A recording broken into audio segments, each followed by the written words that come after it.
ഇന്ത്യയിലെ തന്നെ പ്രശസ്തവും അതിപുരാതനവുമായ ഒരു മരിയൻ തീർത്ഥാടന കേന്ദ്രമാണ് വല്ലാർപാടം ബസിലിക്ക പള്ളി. എറണാകുളം ജില്ലയിലെ വല്ലാർപാടം ദ്വീപിലെ വല്ലാർപാടം കണ്ടെയ്നർ ടെർമിനലിന്റെ എതിർവശമായാണ് കേരളത്തിലെ ലൂർദ് എന്നറിയപ്പെടുന്ന വല്ലാർപാടം പള്ളി സ്ഥിതി ചെയ്യുന്നത്. 1524 പോർച്ചുഗീസ് മിഷണറിമാർ വല്ലാർപാടത്തെത്തുകയും അവിടെ പരിശുദ്ധാത്മാവിന്റെ നാമത്തിൽ ഒരു ദേവാലയം സ്ഥാപിക്കുകയും ചെയ്തു.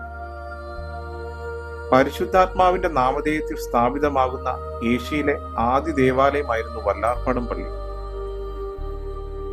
പിന്നീട് 1676 ഒരു വലിയ വെള്ളപ്പൊക്കമുണ്ടാവുകയും പള്ളി വെള്ളത്തിൽ മുങ്ങിപ്പോവുകയും അൽത്താരയ്ക്ക് മുകളിൽ സ്ഥാപിച്ചിരുന്ന വിമോചകനാഥിയുടെ ചിത്രം ഒഴുകിപ്പോവുകയും ചെയ്തു.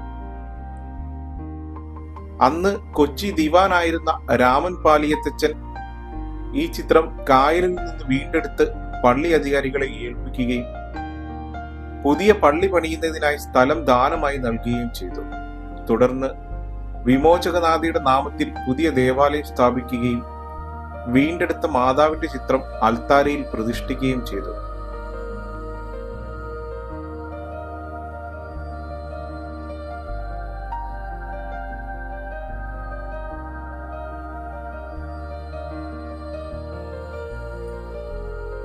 വല്ലാർപാടം പള്ളിയിലെ ചൂല് നേർച്ച വളരെ പ്രശസ്തമാണ്.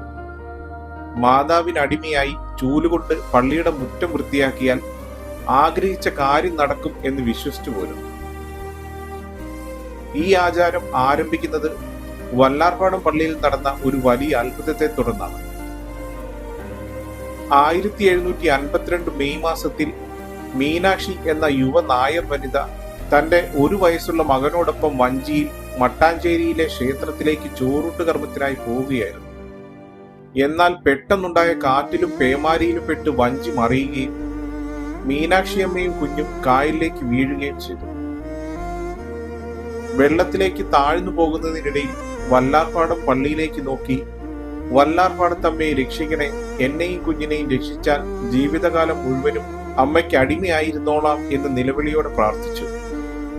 അന്നത്തെ വികാരിയായിരുന്ന മിഗുവേൽ കൊറേക്കിക്ക് മീനാക്ഷിയമ്മയും കുഞ്ഞും വെള്ളത്തിനടിയിൽ ജീവനോടെ ഉണ്ട് എന്ന് മാതാവ് സ്വപ്നത്തിൽ ദർശനം നൽകി.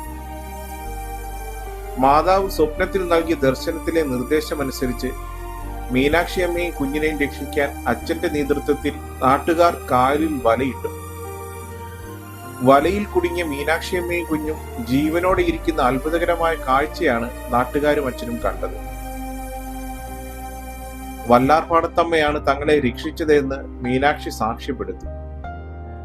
പിന്നീട് വീട്ടിലേക്ക് മടങ്ങാതെ മീനാക്ഷിയമ്മയും കുഞ്ഞും മാമോദിസ സ്വീകരിച്ച് പള്ളിയും പള്ളിയുടെ പരിസരവും വൃത്തിയാക്കി പള്ളിയുടെ പരിസരത്ത് തന്നെ ശിഷ്ടകാലം ജീവിച്ചു. വല്ലാർപാടം പള്ളിയിലെ പ്രശസ്തമായ ചൂലുനേർച്ച ഈ സംഭവത്തോടെയാണ് ആരംഭിക്കുന്നത്. പള്ളിക്ക് മുന്നിലൂടെ ബോട്ടിലൂടെ മത്സ്യബന്ധനത്തിന് കടന്നു പോകുന്നവർ പ്രാർത്ഥിച്ചതിന് ശേഷമാണ് പോവുക. തങ്ങളെ വല്ലാർപാടത്തമ്മ കാത്തോളും എന്ന അവരുടെ വിശ്വാസമാണ്. അനുഗ്രഹദായിനിയായ വല്ലാർപാടത്തമ്മയുടെ കൃപാവരങ്ങൾ തേടുന്നവർക്ക് എല്ലാവർക്കും രക്ഷാസങ്കേതവും വിശ്വാസമാണ് ഈ വല്ലാർപാടം പള്ളി.